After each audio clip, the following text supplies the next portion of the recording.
明明我都已經噴晒定妝噴霧，但係點解我都仲係會溶妝㗎？香港呢啲咁潮濕嘅天氣咧，淨係噴定妝噴霧係唔夠㗎。作為一個化妝師咧，我係非常之着重底妝嘅持久度。呢條片咧，我會分享3個方法，你唔需要買新嘅粉底液，只需要改變一下你嘅步驟同埋手法，咁就可以令到你個妝更加持久，keep 到全日㗎啦。第一個係妝前減法，過度護膚會令我哋更加容易溶妝。油性皮膚可以直接跳過面霜，用清爽保濕水或者水感防曬就夠啦。T 位有需要可以加埋控油打底，而乾性皮膚就可以揀翻啲水感重嘅乳液，搽完覺得塊面微微黏手就可以上妝啦。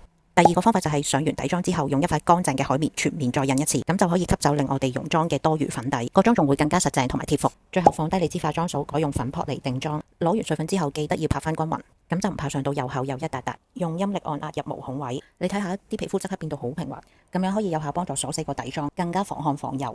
做齊呢3步，再加埋定妝噴霧，個底妝就可以做到又薄又持久。最後重點總結。如果你想知唔同膚質有咩妝前推介，可以留言打底，我會 send 翻個 list 俾你。記得 follow 埋我 IG，之後會分享更加多嘅化妝技巧。